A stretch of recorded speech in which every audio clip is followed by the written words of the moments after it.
Well, everyone, there might be a little bit of an update about the iPhone SE 2 or the iPhone 9. Now, there's no way to verify any of this, but based off past things that I've seen and based off all the information that I have, I'm going to make a claim. I'm assuming that the iPhone SE 2 release date will probably end up not releasing by that April 3rd timeframe. If anything, I'm pretty sure it'll probably end up releasing maybe past April 3rd, maybe like in May, maybe, who knows. But here's the thing that kind of happened recently. So Tim Cook recently did an interview and he pretty much said that the coronavirus, isn't really probably going to affect too much. And really, Tim Cook is, optimistic about the long term of Apple. And I just started looking at the stock market and it's crazy about how much these stocks are going down. The Apple stock is going down like crazy and all the other stocks are going down too, which is not a surprise. But this all pretty much has to do with the coronavirus. And if you guys remember not too long ago, there was that report coming out that the iPhone 9 release date could be delayed even further because of that specific virus. And now based off all the news that we're seeing in the stock market going down, it could potentially mean that the iPhone SE 2 could be delayed.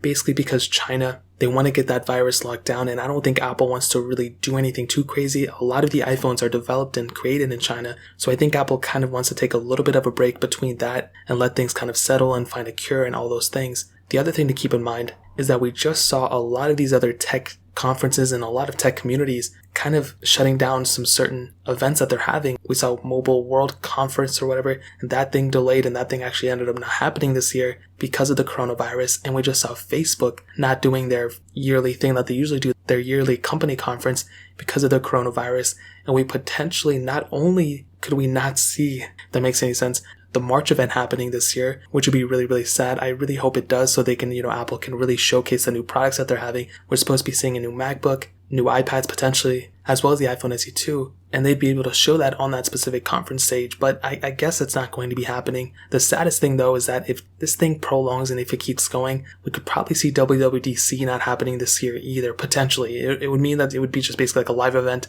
or maybe like the software being pushed out or something like that, and that's basically based off the coronavirus. If they don't have vaccinations and all those things, a cure basically by the time that happens, I'm sure they won't have any other choice but to do that, which would be super sad. I hope it doesn't happen, but that's also a possibility. So this all relates back to the iPhone SE 2 because that process could be delayed, that phone could be delayed based off the China components and whether they can get them on or not. And that's really, really sad. I mean, that's just the start of it. I mean, the coronavirus is a really sad thing and people are, being affected by it, and I hope they can get much, much better. But as it relates to the iPhone 9 and iPhone SE 2, it could mean that it might be potentially delayed, just like earlier reports stated. So we really don't know. These are all speculations, like I said in the beginning of the video. But if I had to say it, I'm going to assume that the iPhone SE 2 might be delayed. But based off what Tim Cook is saying, he's saying everything's under control, which does kind of make me feel a little bit better about potentially getting the iPhone 9 and getting the iPhone SE 2. I want to make those videos and everything, and we might have to wait a little bit longer, which is going to be totally okay. So I guess we'll see what happens, but that's really pretty much it. Just a little bit of an update about the iPhone SE 2. If you guys have any questions or anything, leave it down in the comment section below. Hit that like button, that would mean so much, but definitely hit that subscribe button. Every single subscriber that we get really does count, so it means so much if you guys could hit that. Also check out the other links down in the description as well. My Twitter, my Instagram, my second channel, all those links are linked down below. I'd really appreciate it if you guys could check it out. More importantly than everything else, I love every single one of you guys. Hopefully I'll catch you guys in the next video. Peace out till then.